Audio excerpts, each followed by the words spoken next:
is, mate. What do you want to do tonight? The same thing we do every night, Pinky. Try to take over the world. The Pinky and the Brain. Yes, Pinky and the Brain. One is a genius, the other's insane. Tá, mas qual é qual?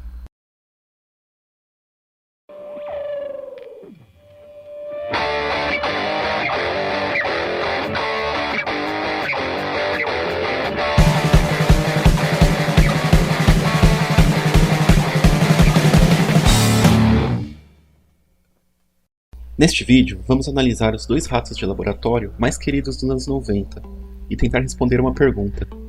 Qual deles é mais inteligente? O Pinky ou o cérebro? Se a sua resposta foi "é óbvio que é o cérebro", eu vou ter que te falar que uma coisa ser óbvia não a torna verdade.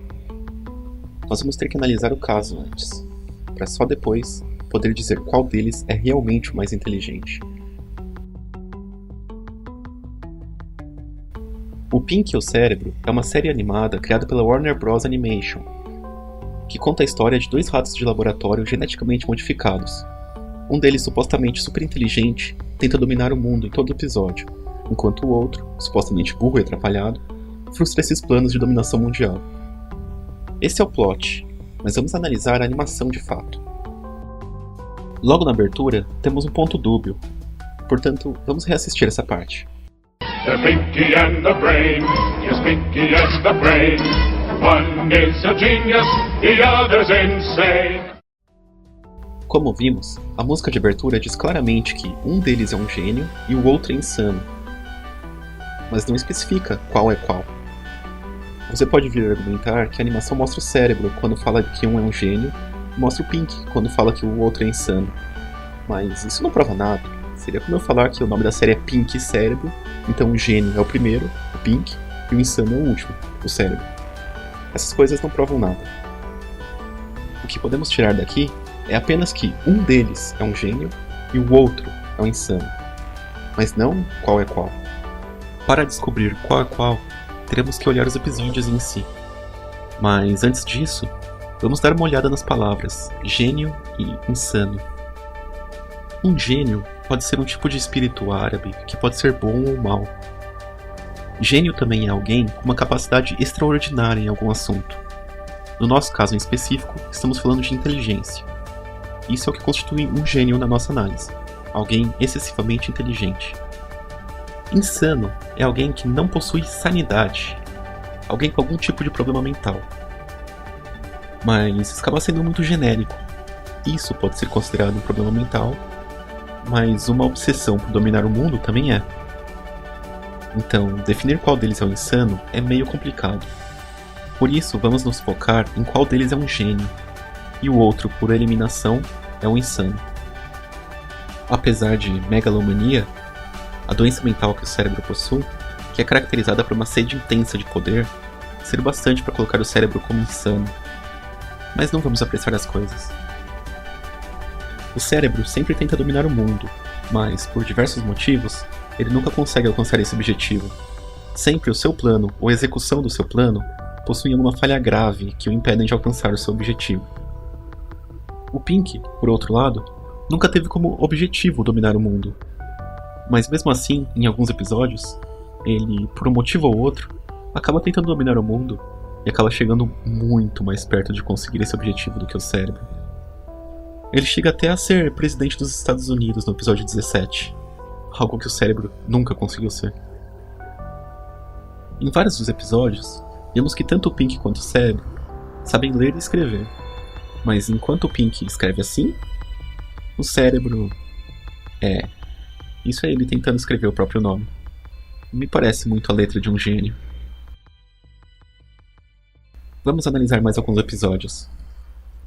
No episódio 3, o cérebro utiliza cálculos para descobrir matematicamente o motivo de seus planos não darem certo.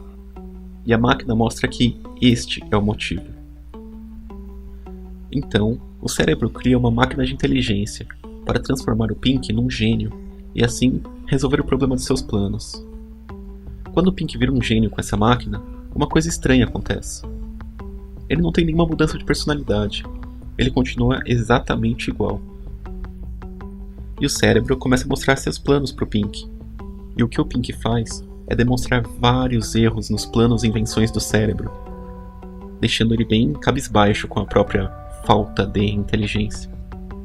Até que, em dado momento, o Pink olha os cálculos que o cérebro fez para descobrir o motivo dos planos dele não darem certo, e corrige os cálculos do cérebro.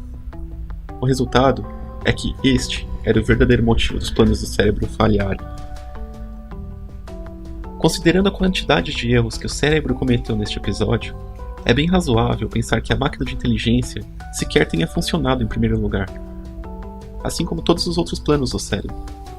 E o Pink só aproveitou a oportunidade para dar algum feedback para as invenções e planos do cérebro que o cérebro nunca aceitaria se achasse que ele ainda era burro. Uma evidência que a máquina de inteligência nunca funcionou é que no final do episódio, tanto o Pink quanto o cérebro a utilizam para se emborrecer. E enquanto pro Pink não mudou nada de novo, o cérebro tem uma certa mudança de personalidade para a forma emborrecida, mas que provavelmente é apenas um efeito placebo temporário. Afinal, lembre-se, este é apenas o 3º episódio, e se a máquina tivesse funcionado e emborrecido os dois, eles não teriam conseguido voltar ao que eram antes, e o show terminaria ali. Tem também o episódio 53, o plano do Pink, onde o cérebro tem uma crise de meia-idade no seu aniversário de 2 anos, que equivale a cerca de 60 anos em idade humana. E, com isso, deixa o Pink fazer qualquer coisa nesse dia. O Pink, então, deseja fazer uma festa de aniversário surpresa para o cérebro, e convida todos os líderes mundiais. E, inclusive, utilizando sua habilidade impressionante de oratória, convence os líderes mundiais a entregarem seus países para o cérebro. Até que o cérebro chega, fala um monte de besteira sobre o Pink, que estava dando um super discurso a favor do cérebro, e todos retiram seus presentes. O cérebro poderia ter ganhado o mundo de presente nesse episódio. E lembre-se que o cérebro tentou dominar o mundo toda noite e sempre falhou. Na única noite que ele deixa o Pink fazer o que quiser, o Pink vai lá e domina o mundo, sem dificuldade. Além disso tudo, em outros episódios, o Pink também se torna um pintor de sucesso e um guru espiritual. Será que tudo isso demonstra que ele é altamente inteligente? Se você ainda não está convencido, então vamos à prova definitiva, o episódio 58, o ponto de vista do Pink. Este episódio se passa inteiramente dentro da mente do Pink. Nele podemos ver claramente a velocidade de raciocínio do Pink, e que as coisas aleatórias que ele fala não são tão aleatórias assim, mas apenas o resultado de associações de pensamentos diferentes com seu raciocínio rápido, o que é basicamente a definição de criatividade. E mostra o quanto ele é, de fato, muito inteligente. Um outro episódio que vale a pena mencionar é o especial de Natal, o episódio 8. Nele vemos uma das raríssimas vezes em que o plano do cérebro parece que vai funcionar. Exceto que o Pink salva o dia, tocando fundo nos sentimentos do cérebro e fazendo ele desistir de dominar o mundo naquele dia. Poucos instantes depois, o cérebro ganha o seu presente de Natal, o mundo. O que só mostra a genialidade do Pink a todo vapor, e mostra que o Pink está lá para proteger o seu amigo de sua própria sede de poder. O Pink é o verdadeiro gênio da dupla, e o cérebro é só um rato de laboratório insano e megalomaníaco. Mas você deve estar se perguntando, se o Pink é mesmo tão inteligente, por que ele próprio não domina o mundo? Bom, ele simplesmente não quer. Não é só porque alguém é inteligente que ele vai querer dominar o mundo. O Stephen Hawking é extremamente inteligente, então vemos ele tentando dominar o mundo. Tentar dominar o mundo só mostraria o quanto ele é insano, enquanto na verdade, o Pink só quer passar sua vida se divertindo com seu amigo. E enquanto faz isso, fica também salvando o mundo esporadicamente, salvando o mundo do seu próprio amigo. Se você gostou desse vídeo, divulgue, compartilhe, comente e se inscreva no canal. Outros vídeos com outras teorias estão a caminho. Até mais!